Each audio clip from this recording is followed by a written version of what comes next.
Hey guys what's up, क्या हाल चाल। आशा करता हूँ सब लोग खुश होंगे, अच्छे होंगे और सबकी तैयारी अच्छे से चल रही होगी। आज की इस वीडियो में मैं बात करूंगा कि किस तरीके से आप किसी भी सरकारी नौकरी के लिए कैसे शुरुआत करेंगे, कैसा आपका पहला स्टेप होगा और क्या आपका माइंड सेट होगा। एंड सबसे आखिरी में आपको कैसे अपना गोल डिसाइड करना है, कैसे अपने बारे में सोचना है कि आप किस चीज़ के लिए बने हैं।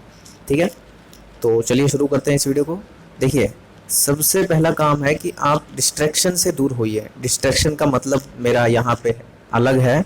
जो डिस्ट्रैक्शन आप सोच रहे हैं वो नहीं। मेरा डिस्ट्रैक्शन का मतलब है कि आप अलग अलग चीज़ों पे टाइम स्पेंड मत कीजिए। ठीक है, टाइम स्पेंड करने से पहले अपने अभी तक 20-22 साल की उम्र में बहुत सारी चीज़ें देख ली होंगी। अब आपको बिना किसी चीज़ का उपभोग किए उसके बारे में सोच कर ये निर्धारित करना है कि क्या वो मेरे लिए सूटेबल है या नहीं है। इसका मतलब ये है कि जैसे आप सरकारी नौकरी लेना चाहते हैं, आपको सब कुछ इन्फॉर्मेशन है, लेकिन कभी आप रेलवे ग्रुप डी में फंस जाते हैं, कभी आप लोको पायलट की इच्छा करने लग जाते हैं, कभी आप आरपीएफ के बारे में सोचने लगते हैं, कभी अपने टीटी के बारे में सोचने लग गए, कभी आप SSC, CHSL, MTS, CGL, UP, PC, UP, UP क्या बोलते हैं, यूपीएसआई, यूपीपी, इन सब चीज़ों में भटक जाते हैं। ठीक है, और देन आप ये सर्कल घूमता रहता है महीने भर। आप डेली सुबह होती है, मॉर्निंग में उठ के आपको याद आता है कि चलो लेखपाल थोड़ा सा आसान है, मैथ कम आती है, आज हम लेखपाल के बारे में सर्च करते हैं। आपने यूट्यूब पे डाला कि लेखपाल का सिलेबस क्या है, कब इसका फॉर्म आएगा, क्या कैसे होता है, एलिजिबिलिटी क्या है, आप परफेक्ट हो उसके लिए।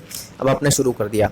अब आप शुरू तो कर दिया, आपने पढ़ना भी शुरू कर दिया, लेकिन कुछ दिन बाद आपका जो अंदर से जो आत्मा है वो डाउन हो गई। अब आपने सोचा नहीं यार, अभी तो ये मेरे बस की नहीं है, मुझे ये करना चाहिए, मुझे वो करना चाहिए। मतलब कहने का मतलब है ये है डिस्ट्रैक्शन असली, कि आप वेरी नहीं कर रहे हो, आप कैरी कर रहे हो, किसी चीज़ को लेके ढो रहे हो। वेरी का मतलब है कि आपको करना क्या है ये डिसाइड नहीं कर रहे हो, आप हर चीज़ के बारे में सोचने लगते हो। और ये कहीं ना कहीं सबसे बड़ी गलती आपकी नहीं, आपके अंदर छुपे हुए एक चीज़ की है। उस चीज़ को कहते हैं कि आप अपने आप को हर चीज़ करने के लिए कैपेबल मानने लगते हो, क्योंकि आपके हाथ में आज स्मार्टफोन है, उसमें यूट्यूब है, इंटरनेट है बहुत ही सस्ता।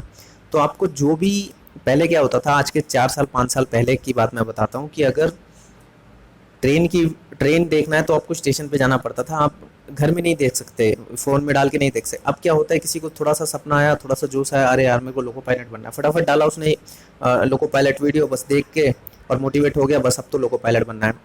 या कोई बंदा, मतलब कोई मूवी देख रहा है, जैसे मान लो एम एस धोनी देखी, उसमें टीटी का रोल देखा, बस अब उसको लग गया कि नहीं नहीं टीटी बनना है। आया घर में, अपना यूट्यूब खोला, उसमें टीटी की वीडियो डाली, टीटी देखा, बस जो उसमें चढ़ गया। तो ये जितना ही आसान हमें मिल रहा है ना, वो उतना ही हमारे लिए कष्टदायक होता है, क्योंकि वो कहीं ना कहीं आपके जो माइंड है ना उसको कमज़ोर कर देता है। आपको ये सोचने की जो क्षमता है ना वो ख़त्म कर देता है कि आपको करना क्या है। ठीक है, तो सबसे पहले इन सब चीज़ों को दूर करो।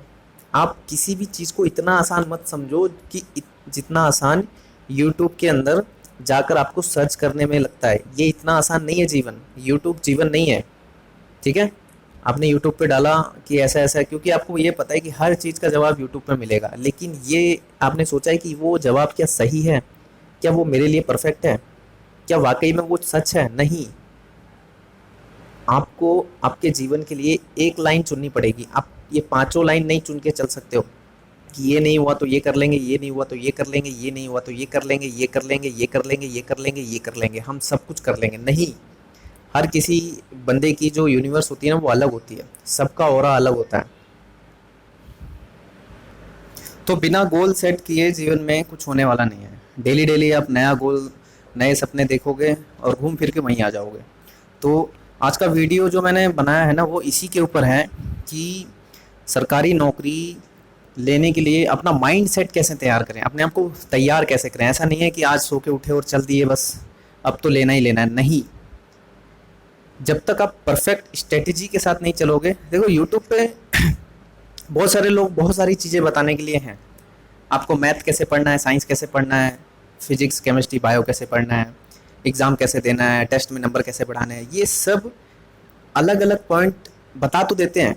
और आदमी अलग अलग पॉइंट को लेके बैठ जाता है अपने घर में, और वो अलग अलग पॉइंट उसके पूरे लाइफ, इंटायर लाइफ को ना कहीं ना कहीं से उखाड़ फेंकने का काम करता है। क्योंकि जब आपकी शुरुआत अच्छी नहीं है, आपको पता ही नहीं है कि आपको करना क्या है, और आपने ये वीडियो देखा कि किस तरीके से मैथ में हम मैक्सिमम नंबर लाएं, अब आपको ये नहीं पता कि फंडामेंटल कैसे पढ़ें, बेसिक कैसे पढ़ें, हम किस चीज़ की तैयारी कर रहे हैं, तो हमें मैथ को किस तरीके से पढ़ना चाहिए, हमारा क्या लेवल है, सीधा अपने यूट्यूब वीडियोस देखे और अपने आप को तैयार कर लिया। नहीं, आपको सबसे पहले अपने आप को तैयार करना है, अपने आप से ही गेन करना है, समझना है कि आप किस लेवल के हैं। मैं एक एग्जांपल के तौर पे आपको समझाता हूँ। मान लो कि अभी आपने कुछ नहीं किया, आप 12वीं पास हो, आपने ग्रेजुएशन किया है, आपको ये पता है कि एसएससी क्या होता है, यूपीएससी क्या होता है, रेलवे क्या होता है, बैंक क्या होता है, ये आपको पता है। आपको एक लेवल और भी पता है कि इसमें मैथ आता है, रीजनिंग आता है, फिजिक्स केमिस्ट्री बायो आता है, इंग्लिश आता है, ये भी आपको पता है। इसके आगे लेवल में भी आपको पता है कि इसमें पेपर होता है, इतने नंबर का होता है, इतने इतने क्वेश्चन आते हैं, ऐसे ऐसे दिया जाता है, ये सब आपको पता है। लेकिन मेनली जो बात आती है कि आपको क्या करना है, आपको कौन सी नौकरी चाहिए। ऐसा नहीं है कि आप बैठे हुए हो किसी नौकरी के इंतजार में, कोई नौकरी आएगी और आप लपक के पतंग की तरह पकड़ लोगे, नहीं। सबसे पहले एक टारगेट बनाना पड़ता है। टारगेट बनाइए कि आपको आईबीपीएस निकालना है, आपको यूपीएससी निकालना है, आपको सीजीएल निकालना है। उस टारगेट के साथ जब काम करोगे ना, तो आपके प्रतिशत सफलता के बढ़ जाएंगे। नहीं तो वो प्रतिशत बहुत कम होता है, वो एक कटी पतंग की तरह होता है जिसको लूटने वाले 10-15 बच्चे होते हैं, लेकिन उसमें से मिलता किसको है वो किसी को नहीं पता, नसीब के ऊपर है। कभी कभी लास्ट टाइम में पतंग आई तो मेरे हाथ में या आई किसी और के हाथ में, लेकिन एक झपट्टे ने वो पतंग मेरे हाथ में कर दिया।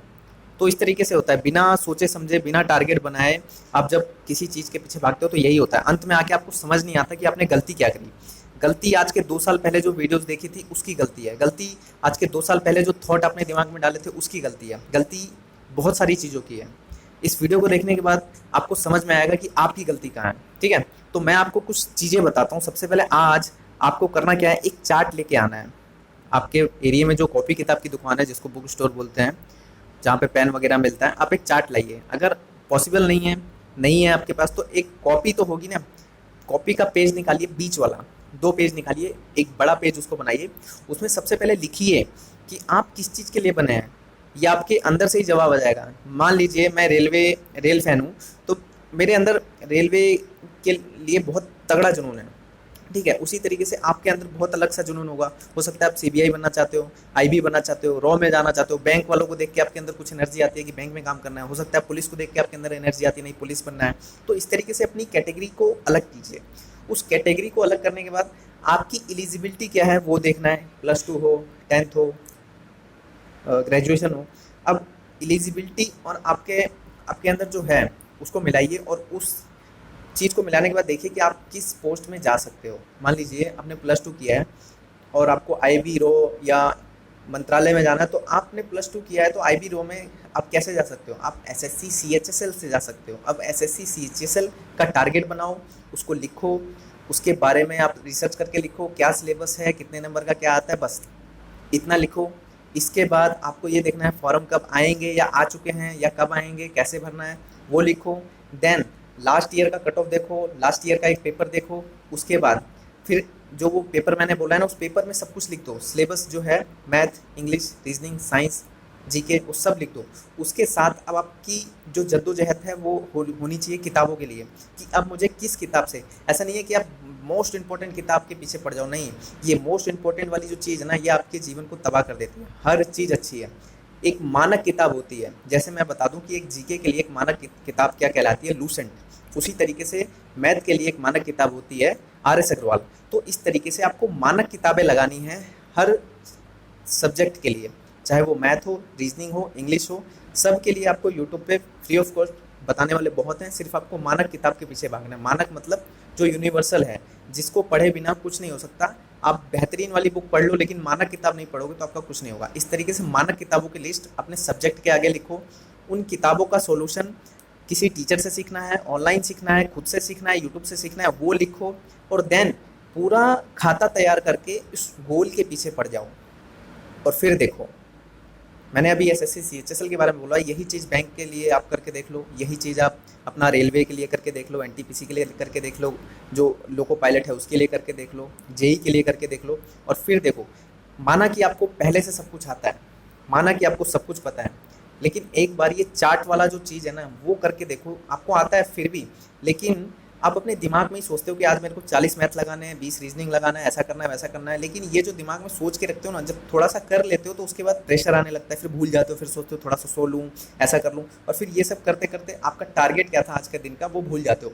लेकिन जब ये चार्ट बना के रखोगे ना, और उस चार्ट में एक साल का टारगेट, एक नौकरी का टारगेट, और फिर एक डेली टारगेट कि मुझे इस चीज़ को कैसे ख़त्म करना है, वो डेली टारगेट जब लिख के रखोगे ना, तो बार बार जब उसको देखोगे तो आप कहीं इधर उधर बहकोगे नहीं। कितनी भी तगड़ी वीडियोस आ जाए मार्केट में, ऐसी आ जाए वैसी आ जाए, एक दिन में आपको एसएससी सीजीएल पास कराने वाले भी आ जाएंगे ना वीडियो में, तो भी आप बहकोगे नहीं। बेशक से उनकी नॉलेज देखोगे, समझोगे क्या गलत है क्या सही है, लेकिन आपने उस टारगेट को जो लिख रखा है ना उसको पूरा करोगे। क्यों? क्योंकि आपको पता है अगर वो पूरा नहीं किया तो कहीं ना कहीं ड्रीम से मैं बहुत पीछे आऊँगा। इसलिए लिखना ज़रूरी है, दीवार पे लिख के इस चीज़ को चिपकाइए। ठीक है, समझ में आया आज की बात कि सरकारी नौकरी के लिए अपना माइंड सेट कैसे तैयार करना है। माइंड सेट तैयार करना है क्योंकि देखिए एक घर जो होता है वो आपका होता है। जब आप 10-20 साल आगे चले जाओगे तब आप सोचोगे कि यार मेरे पास पूरा घर था, मैं चाहता तो साला पूरा का पूरा सिलेबस चिपका देता पूरे घर में, एक जगह से दूसरी जगह धागा बांध बांध के उसमें छोटे छोटे स्टिकर लगा देता। मुझे कितना नहीं याद होगा, मैं सोते जागते उठते बैठते हर चीज़ को देखूंगा तो कुछ तो याद होता। लेकिन वो 20 साल बाद कुछ नहीं होगा। आपने बहुत सारी मूवीज़ देखी होंगी जिसमें आईवी रो के एजेंट, उनका घर देखोगे तो वो बढ़िया मतलब ग्रीन बोर्ड लगा के उसमें फ़ोटो लगाते हैं, जबकि उनको पता है कि उनका टारगेट क्या है, लेकिन फिर भी उसकी फ़ोटो ज़रूर लगाएंगे, उसको गोला ज़रूर करेंगे, उसके बारे में लिखेंगे ये है ये है, ये पिछली बार पाकिस्तान में देखा गया, इस बार ये यहाँ देखा गया। तो इस तरीके से रिसर्च करना पड़ता है टारगेट को पाने के लिए। और जब आप रिसर्च करते हो ना तो आपको फील आता है कि हाँ मैं कुछ कर रहा हूँ। अपने घर को एक रिसर्च लैब बना दो। जिस भी, बेशक से आप ग्रुप डी की तैयारी कर रहे हो, ये आपको किसी और से लेना देना नहीं है, आप किसी भी चीज़ की तैयारी करो, लेकिन आप रिसर्च लैब बना दो अपने घर को। आज मुझे ऐसे करना है, कल मुझे ऐसे करना है, परसों मुझे ऐसे करना है, पूरे के पूरा ब्लूप्रिंट बना के रखो और उसके पीछे चलो, और फिर देखो कितना मज़ा आएगा। अपने ड्रीम को लेकर कुछ पोस्टर चिपकाओ, लोको पायलट बनना है ड्राइवर की फ़ोटो लगाओ, सीबीआई में जाना है सीबीआई का पोस्टर लगाओ, न्यूज़पेपर में से उस चीज़ को निकाल निकाल के अपने घर में चिपकाओ, और फिर देखो कितना मज़ा आता है। ठीक है, समझे मेरी बात? तो आज की वीडियो में इतना ही कि माइंड सेट सरकारी नौकरी के लिए कैसे बनाए, ये पूरा डिटेल इस वीडियो में था। और अगर मेरी वीडियो से थोड़ा भी मोटिवेशन मिला हो तो प्लीज़, आपका मोटिवेशन की मुझे ज़रूरत है, क्योंकि मैंने अगर आपको मोटिवेशन दिया तो आप भी मुझे थोड़ा सा मोटिवेशन दे सकते हैं इस वीडियो को शेयर करके, क्योंकि अच्छी चीज़ें मार्केट में नहीं चलती हैं। और मैंने ये ठान लिया है, मुझे खाने को नहीं मिलेगा, मैं भूखा मर जाऊंगा, लेकिन गलत चीज़ गलत वीडियो नहीं बनाऊंगा, नहीं बनाऊंगा, नहीं बनाऊंगा। देखता हूँ कब तक नसीब, यूट्यूब और आप मेरी प्रतिज्ञा लेते हैं। ठीक है, मैं भी देखता हूँ कि कब तक मेरे वीडियोस नहीं वायरल होते हैं, कब तक मेरे वीडियोस नहीं चलते हैं। मैं हमेशा इसी तरीके का वीडियो बनाऊंगा। आज 4.5 साल हो गया है, लेकिन फिर भी मैं रोज़ वही चीज़ सोचता हूँ कि जो लोग गलत राह पे चलते हैं, जो लोग केवल अपना भला देखते हैं, पीडीएफ बना के आपको चेप दिया, लेकिन आपको ये नहीं बताया कि आपको करना कैसे है, क्या करना है। पैसा कमाना लोगों का एम होता है, लेकिन मेरा एम कुछ और ही है। मेरा एम है कि वीडियोस मेरी ज़्यादा लोगों तक जाएं तो मैं ऑटोमेटिक ही पैसा मेरे पास आएगा। लेकिन वीडियोस ज़्यादा लोगों तक जाती नहीं है। क्यों? क्योंकि वीडियोस में वो गंदी चीज़ें, वो शॉर्टकट तरीका नहीं होता है। वीडियोस में मेहनत होता है और शायद वो दिखावा नहीं होता मेरी वीडियोस में, इसलिए शायद वो वीडियो चलती नहीं है। लेकिन जितने भी लोग देखते हैं उनसे मेरी दरख्वास्त है कि प्लीज़ प्लीज़ प्लीज़, अगर आप एक आदमी भी 10 लोगों तक पहुँचाएंगे तो हो सकता है कि मेरे भी अच्छे दिन आए यूट्यूब के थॉट पे। ठीक है, जय हिंद, वंदे मातरम।